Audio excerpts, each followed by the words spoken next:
c'est une machine qu'on a déjà, nous, dans notre cabinet à Lyon. On a été les premiers à l'acheter en France. Il y a déjà désormais plus de 5 ans. Et donc on a 2 machines comme celle-ci et aussi un Optos.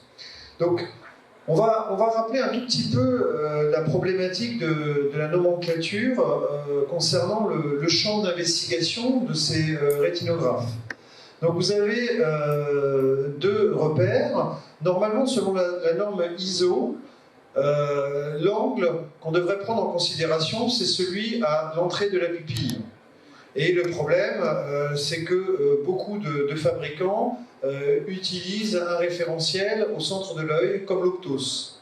Et c'est pour ça que quand on vous annonce des degrés, on vous parle de 200 degrés pour l'Optos. Et donc, il va falloir faire des comparaisons. Et donc, j'ai pris le parti après de discuter maintenant toujours de ces référentiels par rapport au centre de l'œil et reprendre le référentiel de l'Optos. Et regardez, si on reprend le référentiel de l'Optos, les 60 degrés de Leiden deviennent 88 degrés.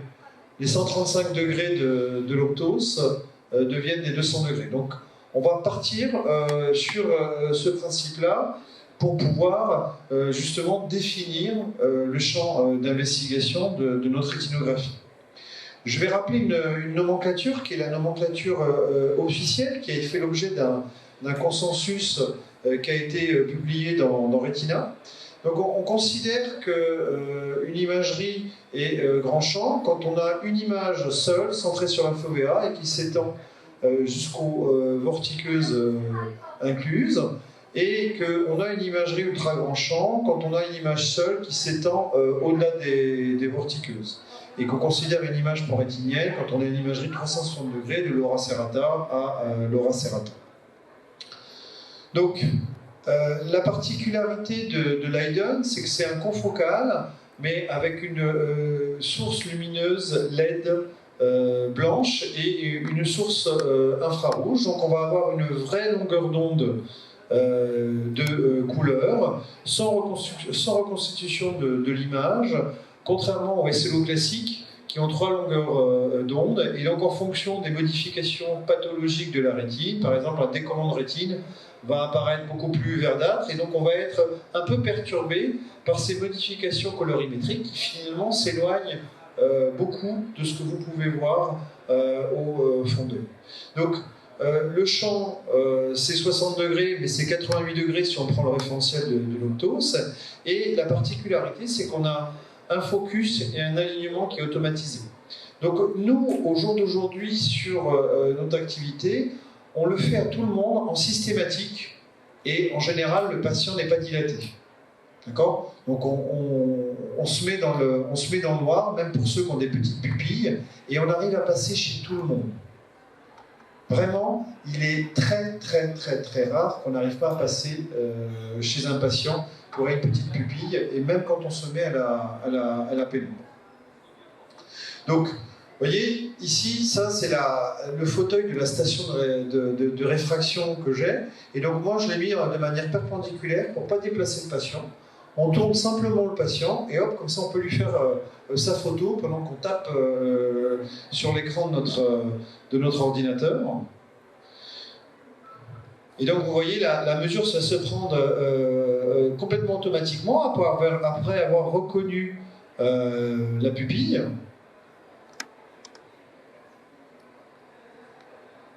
Et donc, en règle générale, je fais tout en mode de tout automatique. Il y a quelques cas sur les amétropies extrêmes, hypermétrope fort ou myope fort, où j'ai besoin d'utiliser le mode manuel, où je vais ajuster moi-même le focus. Bon, c'est assez simple, hein, il n'y a rien de très compliqué. Alors, une des astuces et la particularité, c'est qu'on peut même faire une rétinographie au travers d'une paire de lunettes. D'accord ? Donc parfois, vous avez un patient, il peut même garder sa lunette, et vous pourriez même lui faire une photo avec ses lunettes. Donc, on a 2 modes d'acquisition, hein, c'est ce que je vous disais, un mode automatisé qui est le plus couramment utilisé dans plus de 90% des patients. Possibilité de modifier l'exposition durant l'acquisition, notamment pour les photos de la papille. On a une tendance parfois à avoir une petite surexposition sur les photos papillaires, et donc on a un petit module pour pouvoir diminuer l'exposition avant une deuxième acquisition. Donc là, on avait la possibilité également de réaliser des mosaïques de manière un tout petit peu automatisée, avec des déplacements du point de fixation au cours d'une même séquence, pour pouvoir réaliser un composite qui va aux alentours de 110 degrés si on reprend le référentiel Haydn. Et donc le mode manuel, dans les cas d'amétropie forte ou de nystagmus. Et donc c'est assez intuitif et facilement délégable, je dirais même à une secrétaire. Donc on a la possibilité d'avoir un module en auto-fluorescence également. Donc ça, ce sont des choses qui sont en option. Et vous avez également un module en géographie. Donc je vous parlerai un petit peu plus tard, tout à l'heure, de la nouveauté qui est le module grand champ, qui est une lentille qui va se visser directement sur votre appareil Haydn. Donc on arrive, comme je vous le disais, à réaliser plus de 90% de nos patients sans être dilatés. Hein. Et donc pour certains cas, effectivement, on se met en ambiance scotopique, nous on ferme les rideaux, vous baissez les volets.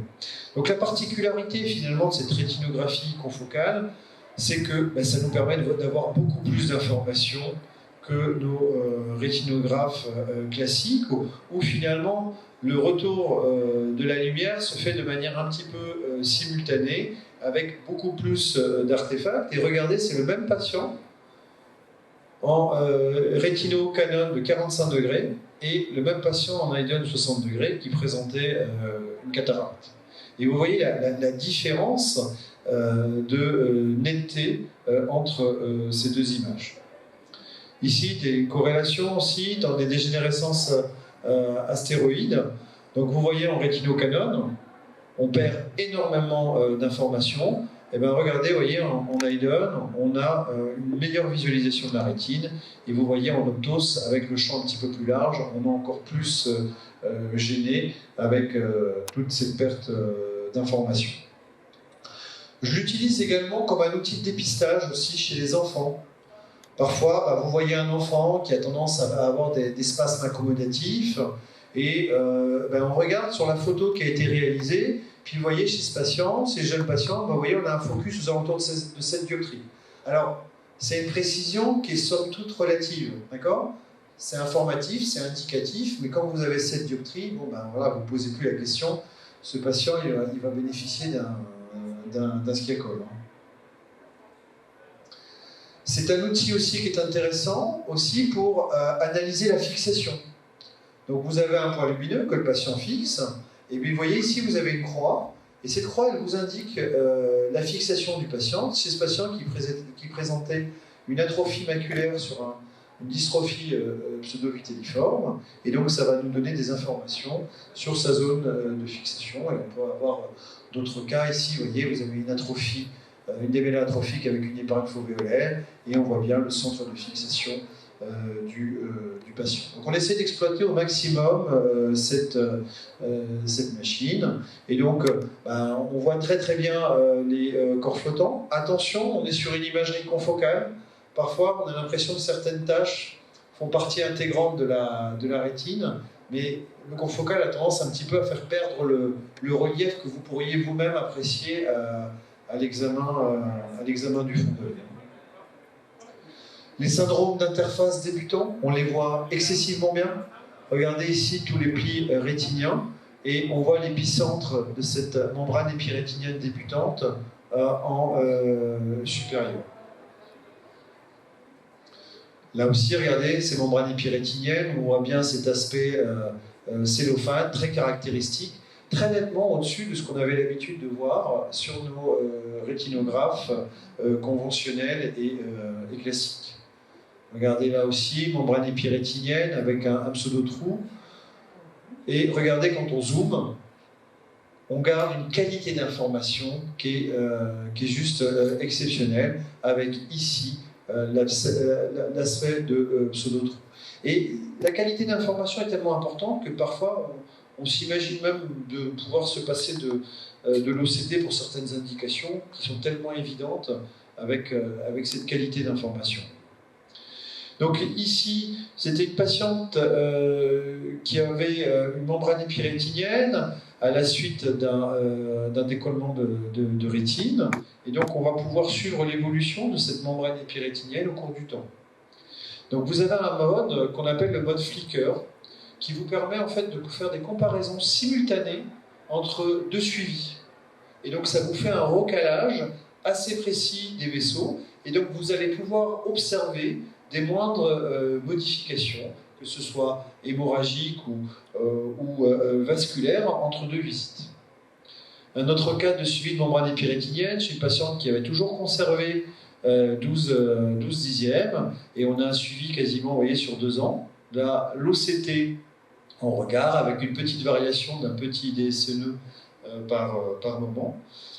Et là, vous voyez, on observe progressivement les constrictions de la membrane épirétinienne qui s'accentuent au cours du temps, mais avec toujours une bonne acuité visuelle. Là aussi, les données FEL, elles avaient été décrites en lumière bleue. Ben, vous voyez, avec cette imagerie confocale, on les voit très très bien ici. Je sais pas si j'ai un zoom, là. Et on peut également passer en lumière bleue, et on voit même également les limites du pelage qui a été relativement large. On sait que ces données FEL sont souvent associées à des petites pertes de sensibilité en micro-périmétrie. Là, les trous maculaires, avec les rétinographes conventionnels classiques, il n'est pas toujours évident de voir les limitations des bords du trou. Ben, regardez ici, en zoomant, on voit vraiment bien ce trou maculaire, avec cet aspect circonscrit très évident. Certains œdèmes maculaires aussi. Vous voyez, ici, c'est un Irving-Gast, après chirurgie de la cataracte, et on visualise vraiment très très bien les zones d'œdème maculaire cystoïdes. Les myopies fortes, attention, comme je vous l'ai dit, l'appareil parfois a du mal à faire la focalisation automatique, surtout quand on commence à arriver vers -15, -16, -17. Donc, soit le patient fait la photo avec sa lentille, et comme pour le kératocone, je vous recommande de faire la photo avec la lentille du patient en première intention avant de lui faire enlever, mais vous pouvez éventuellement faire une photo avec ses lunettes, et ça, cette photo a été faite avec les lunettes du patient. Ce qui nous intéresse dans la myopie forte, c'est de détecter également les ruptures de la membrane de Bruch, que l'on voit excessivement bien en couleur, et la présence ici de néovaisseaux rétro-fovéolaires avec un aspect légèrement fibreux. Et donc là aussi, quand on zoome, on a encore une qualité d'information, et ça pixelise peu. Donc on va avoir une nouvelle mouture du logiciel hardware que j'ai déjà, parce que j'ai une machine qui est une nouvelle version, et on va pouvoir maintenant réaliser des zooms et pouvoir les imprimer, comme on pourra faire des zooms également de la tête du nerf optique, ce qui n'était pas possible avant. Et donc là, un autre cas, vous voyez, de myopie forte à -17, et parfois on a des petits artefacts quand on arrive sur des amétropies un petit peu extrêmes, ici un tout petit peu fusiforme, et donc ça c'est un artefact du focus. Et donc vous voyez, là c'est la même image prise avec les lentilles du patient. Donc là aussi, on va pouvoir dépister les néovaisseaux, comme dans ce cas précis, et vous voyez en OCT angiographie, on voit bien la membrane néovasculaire rétro-fovéolaire. Ici, c'était un décollement de rétine en région maculaire qui intéressait la région maculaire du myophore, avec quelques petits signes de PVR. Et vous voyez, on voit excessivement bien ces petits plis de prolifération du trio rétinier. Donc, comme je vous ai dit, les kératocones, je les fais souvent avec les lentilles. d'accord, hein, avant, parce que sinon, vous voyez, on a une perte de la qualité de l'image en hémiméridien, hein, qui va correspondre en fonction de la localisation du cône. Donc faire toujours les images avec la lentille, que ce soit la lentille rigide ou la lentille sclérale. Donc on en parlait tout à l'heure avec un de nos amis dans la salle, en nous disant, oui, parfois c'est pas toujours évident de voir le décollement de rétine très périphérique. Donc ici, en l'occurrence, c'est vrai qu'avec ce montage, on va pas forcément très loin, mais vous verrez qu'avec les images que je vous montrais tout à l'heure avec la lentille grand champ, ça sera nettement amélioré. Donc, l'avantage, c'est qu'on n'est pas obligé de réaliser toute une série de composites. Et moi, ce que je fais, c'est que je me mets en mode manuel, avec la fixation que je peux déplacer au doigt, et comme ça, vous pouvez vous-même aller vous déplacer dans la zone d'intérêt que vous souhaitez. Ici, c'est un patient qui présentait un décollement de rétine. On voit bien cette déchirure géante en échographie 20 MHz, et l'image ici, après la chirurgie, regardez le recalage assez précis des images. Et là aussi, vous voyez, la patiente que je vous avais montrée précédemment, qui avait fait une membrane épirétinienne, ici avec ses séquelles de son décollement de rétine. Effectivement, avec le module classique, on ne va pas forcément très loin, mais vous verrez qu'avec le grand champ, ça sera mieux. Et donc ça, c'était son décollement de rétine, qui s'était finalement spontanément cicatrisé, et qu'elle devait avoir depuis quelques années, et on voit bien le kyste intrarétinien qui signe bien le caractère un petit peu ancien de ce décollement de rétine.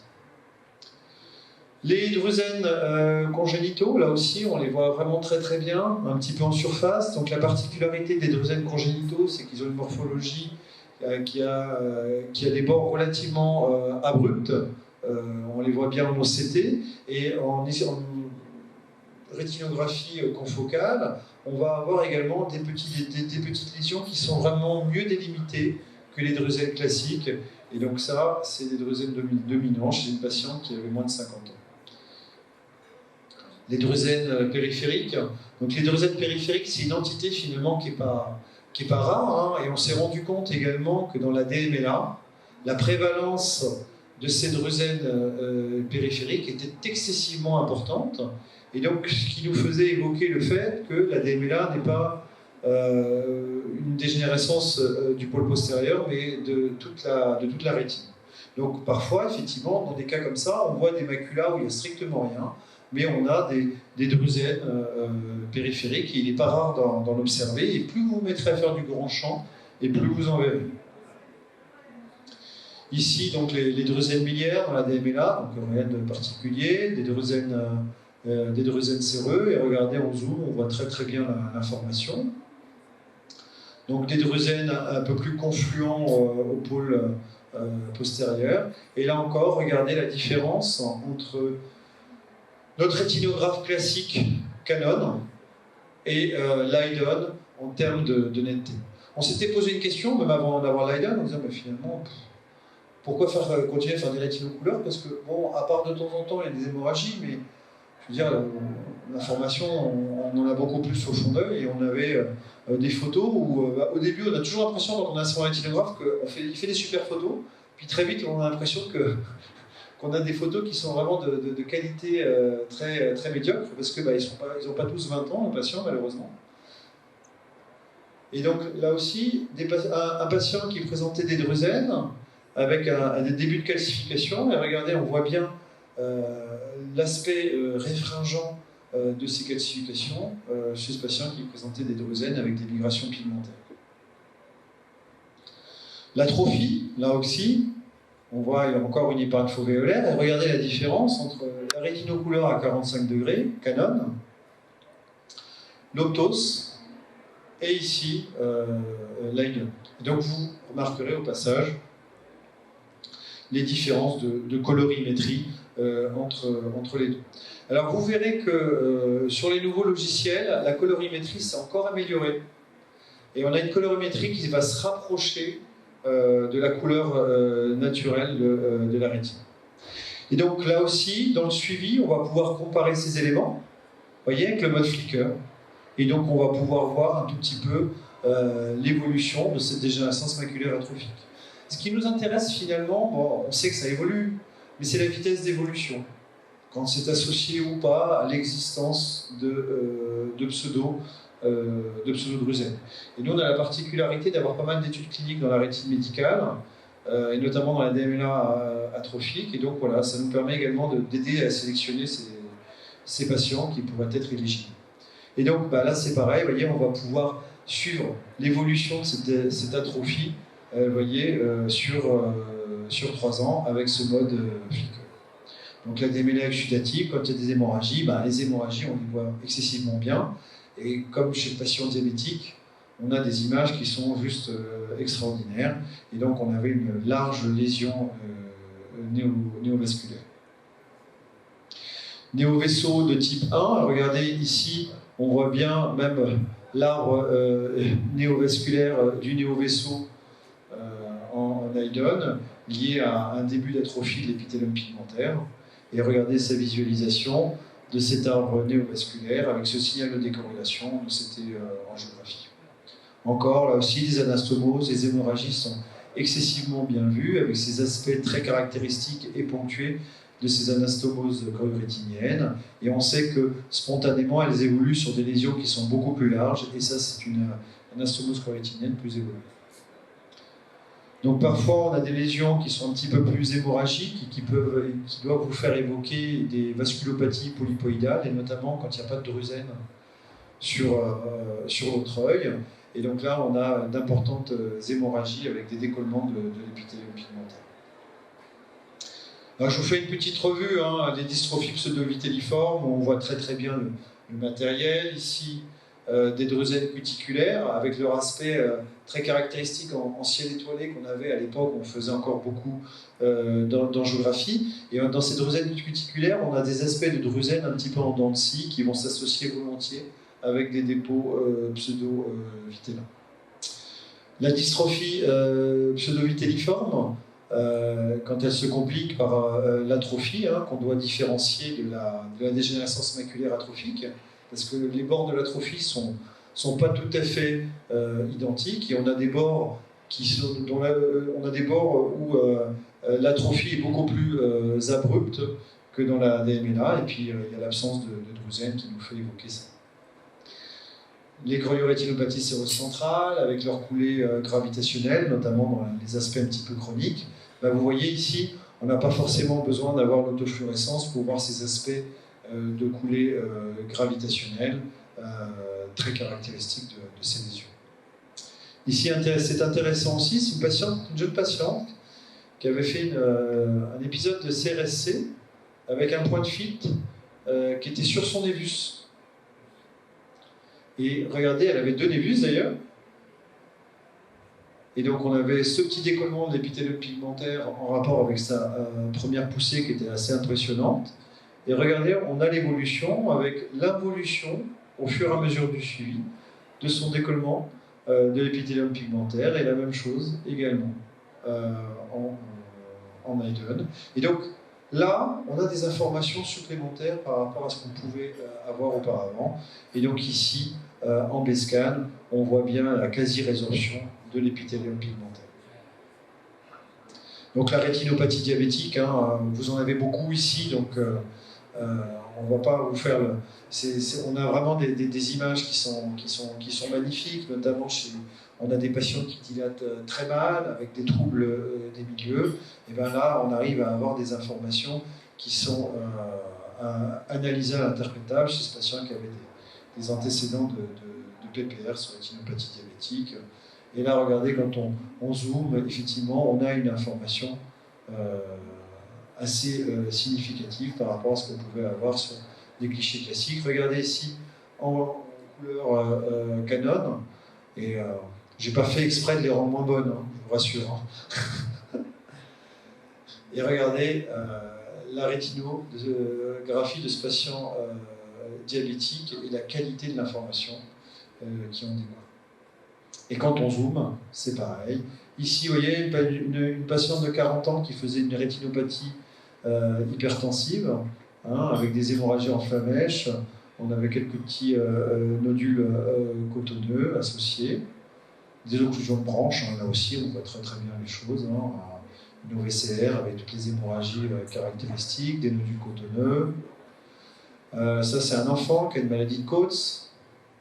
Stargardt, avec les lésions très caractéristiques, en flex autour de l'atrophie, qui peuvent plus ou moins s'étendre en fonction du type de patient. Rétino-schisis hialix. Là aussi, avant on n'avait que l'OCT, déjà là, vous commencez à voir que c'est probablement un rétinoschisis. On voit même les petites logettes à l'intérieur. Donc chose qu'on ne pouvait pas voir auparavant. Rod-Cone dystrophie, très caractéristique, avec cette atrophie centrale et cet amincissement rétinien et avec ces lésions un petit peu pigmentées de la périphérie. Et bon, on va s'intéresser également à la papille, de voir un tout petit peu qu'est-ce que ça donne. Ici, vous voyez, c'est une patiente qui avait une big cup, donc attention, il faut toujours essayer de gérer un petit peu mieux l'exposition, car les papilles avaient tendance un tout petit peu par défaut à être légèrement surexposées. Ici, des drüsènes calcifiées de la tête du nerf optique. Donc vous voyez, souvent, et même dans les drüsènes non calcifiées, on va avoir des bordures qui vont être un petit peu jaunâtres. Et dans les zones où on a des drüsènes non calcifiées, en autofluorescence, on n'aura pas d'information. Par contre, si vous passez en OCT, vous aurez des petits dépôts un petit peu olivères qui sont très caractéristiques. Donc ici, des drüsènes non calcifiés, justement, je vous en parlais.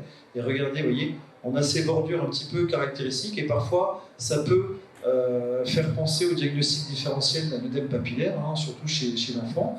Et donc l'OCT nous permettra également de pouvoir préciser cette morphologie non calcifiée.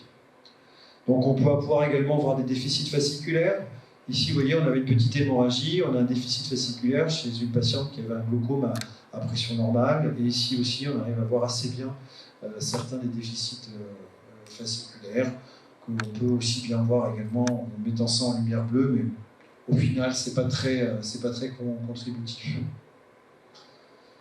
Vous voyez un patient qui présentait une névrite optique ischémique antérieure, avec l'hypoperfusion également en angiographie à la fluorescéine. Et regardez un petit peu la qualité des images que l'on obtient en Eiden. Et ça, c'est un cas qui était intéressant. C'est un jeune homme de 21 ans qui a décrit une baisse d'acuité visuelle brutale. On l'avait vu une fois pour des lunettes. Et donc, il faisait un petit œdème papillaire à minima. Et voilà la comparaison entre les deux clichés nous a permis de mettre en évidence ce petit œdème dans le cadre d'une sclérose en plaques. Après son bilan chez l'interniste. Et donc le flicker est vraiment un outil très intéressant. Et regardez ici, ça c'est la différence en OCT. Vous voyez ? C'est vraiment un œdème à bas bruit. Et quand on compare, ici, vous voyez, en OCT en face, on voit bien l'augmentation d'épaisseur dans cette zone-là, et en rapport avec sa gêne fonctionnelle. Donc les lésions toxoplasmiques, on va pouvoir également les suivre de manière assez précise. C'est plus joli qu'embêtant. Ce qui nous intéresse surtout, c'est ces lésions qui intéressent la macula, qui peuvent se compliquer de néo-vaisseaux. Une particularité, c'est un des défauts de la machine, c'est la pigmentation. C'est-à-dire que quand vous avez des névus qui sont peu pigmentés, on ne les voit pas bien en couleur. Donc moi, je fais systématiquement des clichés infrarouges, de manière systématique par défaut, ce qui nous permet de bien individualiser également ce névus blanc, parce que vous voyez ici, on ne le voit pas très bien. Donc, voilà, un conseil, après quand les névus sont un petit peu plus pigmentés, vous voyez, on les visualise bien. On a cet anneau d'atrophie qui en général est assez rassurant. Et donc on va pouvoir comparer ces informations dans le suivi. Et donc là, vous voyez, de manière systématique, on fait également l'infrarouge. Ici, c'est ce patient qui présentait un névus avec des drüsènes de surface. Et l'existence des drüsènes de surface, c'est quelque chose aussi d'assez rassurant. Parfois, on a des névus plus suspects qu'on suit depuis plusieurs années et qui bougent peu. Vous voyez, en infrarouge, on a le sentiment effectivement que la lésion est un tout petit peu moins importante et qui corrobore également l'aspect un petit peu plus rond qu'on retrouve sur des dimensions en échographie en bloc B. Et donc là, on va pouvoir suivre aussi les choses, vous voyez, et comparer entre les différentes visites, les clichés infrarouges et les clichés couleurs. Les hémangiomes aussi. Vous voyez, on voit ce patient qui avait un hémangiome en supérieur, avec cet aspect très caractéristique, plutôt hyperéchogène, et avec un aspect biconvexe en échographie en mode B, que l'on va opposer à l'hypoéchogénicité des mélanomes. Un autre cas d'hémangiome, mais cette fois maculaire, et on voit qu'on visualise très très bien tout ça, et regardez le cliché couleur et la représentation que ça donne. Et donc on comprend mieux l'information qui nous est donnée avec cette machine.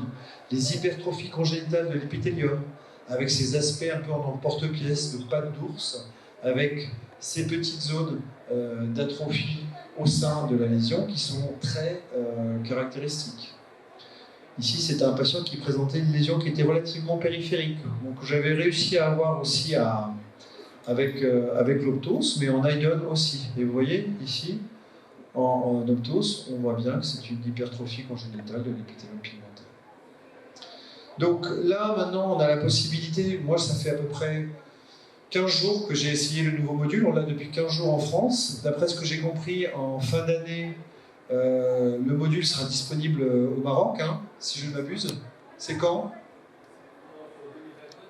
2022? Janvier 2022?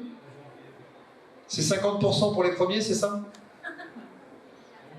Je ne l'ai pas encore payé le mien. Et donc regardez, ça, ce sont les images à 120 degrés que vous aurez si on se base sur le référentiel Optos. Donc par défaut. Donc je l'ai essayé pendant 15 jours. 15 jours, j'ai passé tous les patients dessus. Toujours non dilatés. Et pour certains cas où je voulais aller voir sur le Serrata, les patients étaient dilatés. Mais j'ai passé tout le monde. Et donc je vais vous montrer quelques cas, donc je n'ai pas eu beaucoup. Donc là, on a la possibilité de faire des mosaïques et donc d'aller jusqu'à 200 degrés. Nous, on a l'Optos depuis très très longtemps. Donc on a 2 IDON, on a l'Optos et j'ai essayé le Mirante aussi pendant la même session parce que j'avais une conférence à faire sur ce sujet-là en France. Et moi, ce qui m'a interpellé, c'est que ce qui faisait le succès de la machine à 60 degrés, je continue à le retrouver avec ces images à 120 degrés, c'est-à-dire que quand je zoome sur l'image, j'ai toujours cette même qualité d'information et je vais vous montrer. Alors, ça c'est une jeune patiente de 25 ans qui présentait des cicatrices de choroïdite. Et regardez bien, vous voyez bien, il y a même une hémorragie au sein de cette papille escavée. Et regardez, on a toujours la même information au niveau du pôle postérieur. Et donc je prends le composite qu'on a réalisé, quasiment à 200 degrés, et vous voyez, je zoome. Donc ça, c'est pas l'image à 65 degrés, c'est l'image du composite que j'ai zoomé, et vous voyez, on a encore une certaine netteté de l'information. Je vais vous montrer tout à l'heure des comparaisons entre les 3 machines. Et donc ça, c'est l'image infrarouge. Ce qui est très intéressant, c'est que effectivement, avec ces champs, on a envie d'utiliser beaucoup plus l'image infrarouge, normalement pour la choroïde. Et vous voyez, tous ces patients qui ont des pachychoroïdes, on les visualise assez bien, déjà, rien qu'au niveau du cliché infrarouge. Et donc là, ça va être quelque chose aussi de simultané qui va déjà vous apporter ce renseignement au début de votre consultation. Donc là, un des mêmes patients que j'avais fait tout à l'heure avec la dystrophie pseudo-vitelliforme, d'accord, et on voit également des drusènes périphériques autour de ces lésions. Et regardez, sur ces images-là, zoomez. Et vous voyez qu'on ne perd pas d'informations. Par exemple, sur l'optos, il y a parfois certaines membranes épirétiniennes. Si vous faites ça en première intention, en région maculaire, on ne les voit pas forcément. Ici, ça c'est une chirurgienne dans une autre spécialité qui nous consulte parce qu'elle était très gênée par des bulles qui remontaient. Elle avait eu un antécédent de chirurgie traumaculaire, puis ensuite elle a fait un DR, et lorsqu'elle opère, elle a ces bulles de décaline qui remontent. Donc elle dit, voilà, c'est quelque chose qui me gêne. Et donc en fait, ici, on voit sa petite bulle de décaline qui la gêne, et quand elle est allongée, on voit encore beaucoup plus de bulles de décaline qui sont ici, qui sont nombreuses et qui remontent en position allongée. Donc là aussi, un évus qu'on n'aurait pas vu en première intention au début de l'examen.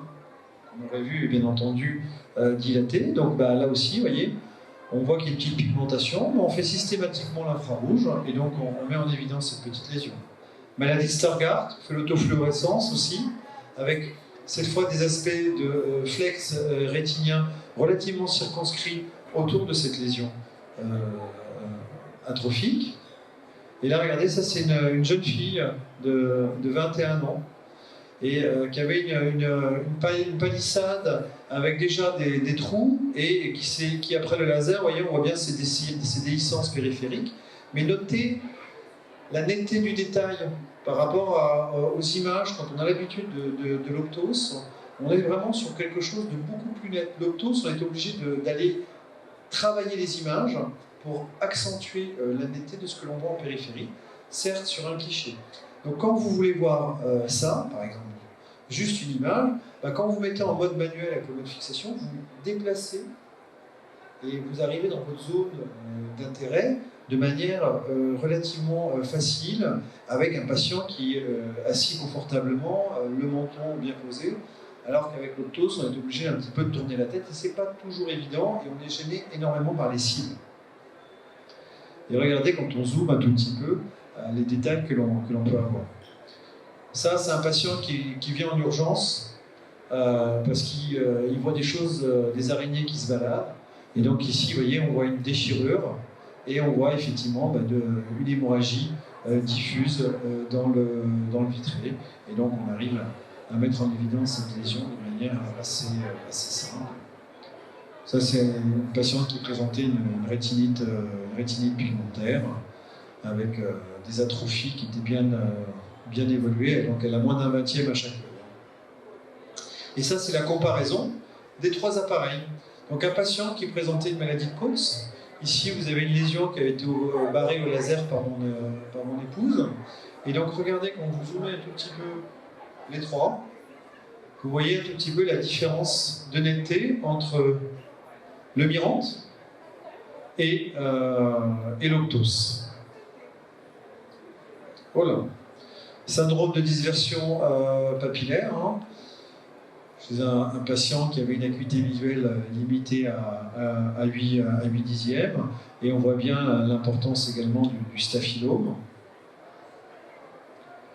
Cicatrice de toxoplasmose, pareil, même image, zoom de la région maculaire, et vous voyez la qualité de l'information que l'on arrive à avoir, même avec quelque chose de beaucoup plus large que l'on peut faire de manière systématique.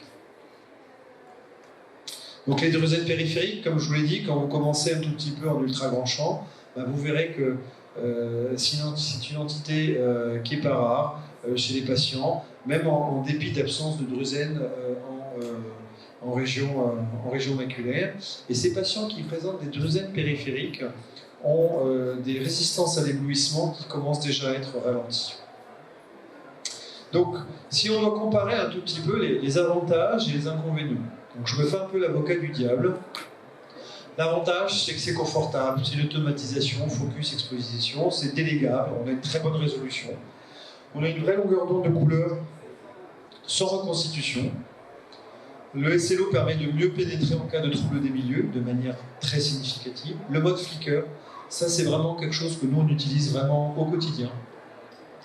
Et la lentille ultra wide field qu'on va nous aussi acheter prochainement. Donc il y a deux spécificités, c'est-à-dire que ceux qui possèdent déjà un Eydon à l'heure actuelle, il y aura une modification hardware. Et sur ce que on nous a proposé en France, la lentille sera un peu plus chère que si quelqu'un achète une machine récente. mais en termes de prix, enfin en tout cas pour nous en France, ça revient moins cher qu'un Clarus, un Mirante ou un Optos.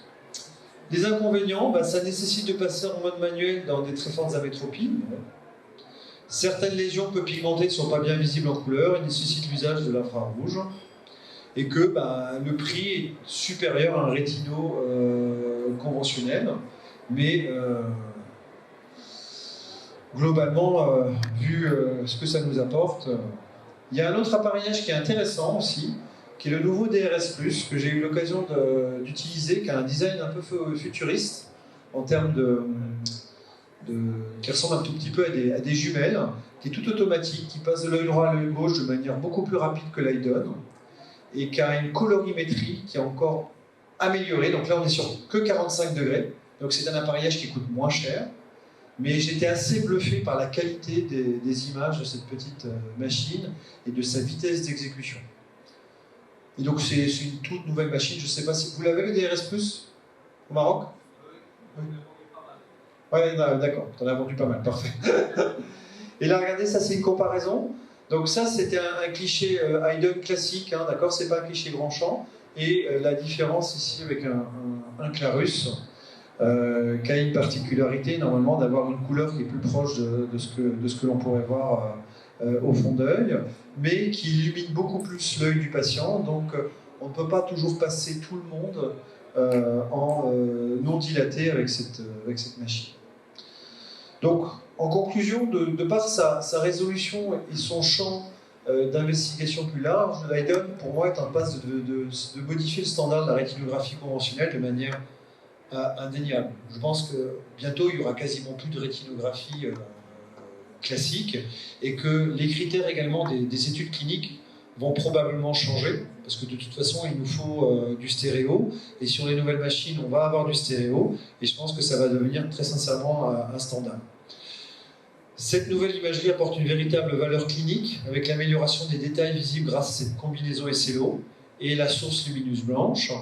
Et l'ultra-wide field s'insère de manière efficace dans une pratique quotidienne avec un accès à la périphérie assez facile d'acquisition et avec une très très grande netteté.